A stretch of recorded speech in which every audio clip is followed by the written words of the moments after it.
Sasa rero bazumbwire wowe nkuye mu nzu umamagaye kushafisha kumbwira urabona rero wa mudemu yitwa Naomi uramuzi ujya rero ino munsi dufise proclama yo kujana muri Tembeka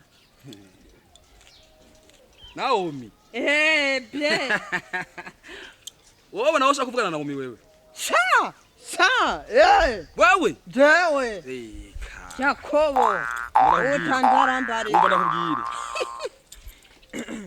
ngo umuntu wese ajya aho bingana sivyo ugere mu kwiranye nende kwiranye akwiranye najewe akwiranye najewe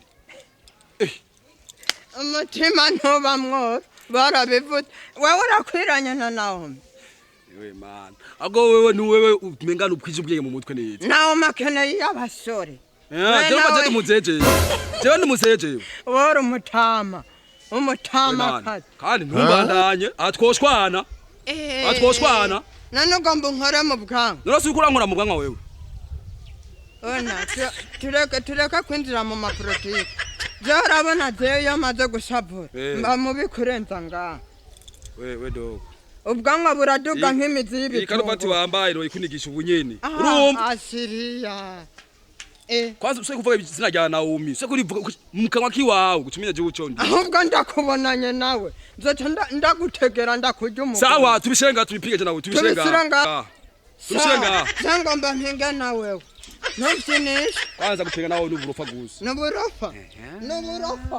ndakwerekeje kurya araje ngo uri araje kadakwiri kwi yandi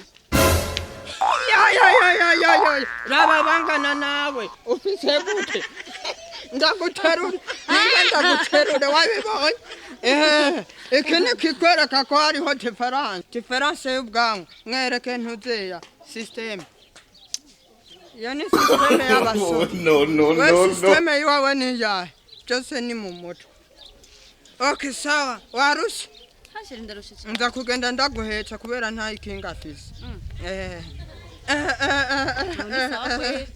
hewe wahorahe nako ndibuceje twari kumwe nawe byancanze nuko yeje twari kumwe reka nariko ndatera induru kwanza ujya mwari kumushikana twariko turatera induru ngwarakuzi ze nta numwe yigera jewe anyemera ko ndakwereka sifira ze nta muntu ahora anyegereranya kwera ariko nawe urashobora guharira n'abatama kafetariya yabaye nini aho rero simbuze wapiri nayo igwanye duga manuka subira manuka warabonye nayo okay sawa ariko je vraiment ndiko ndihuta barantumye tutamaranye n'umwanya muhira barantumye ndetse nakuramukije naguhejeje ijya rero yariko mba mwisi jya hariho ngaho uwo ndiko ndabona yatuntu siri nakuramukije we nawe wihangane niko bimeze mu buzima ujya murekerekana nawe sawa ujyane n'umutama wowe uramungana wasafi shiri kuri rwativye shiri shiri mbabarire gato turame so umviriza we ntiwari uzi ko dufise gahunda je nawe n'umusi reka umuduga wanje ufise ikibazo urabona n'umusaza wawe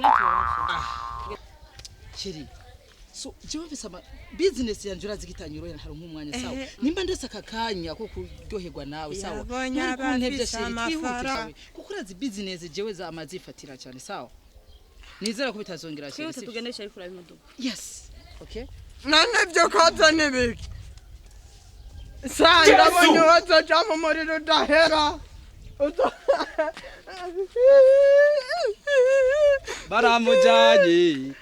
baramujanye naco bamujanye ntatazorwa mu muriro udahera ego kwe aba ndagutweze wewe ori buno twenga none ndakubaza Satubi ntibamutwara umugore wiwe ariko araraba. Hanyuma Yakobo bamutwaye umugore yakoze iki? Ujazogwa mu muriro. Wawe. Azogwa mu muriro. Wiwe uzoba wacanye. Icambere yankubise kisi ntayo yaguhaye. Wowe ubizi gute? Isoni ndakubona. Jewe naramaze kumuja mu janywa incuro nyinshi. Ago we ndakutwenze. Mbere ndakubwira. Ngere ndaguhaga cupa gusirekane n'ivyo. No twarabagenzi. Gende ngurire icupa ry'impeke. Umvise. Ngire ndaguhaga cupa wewe. Impeke. Iki?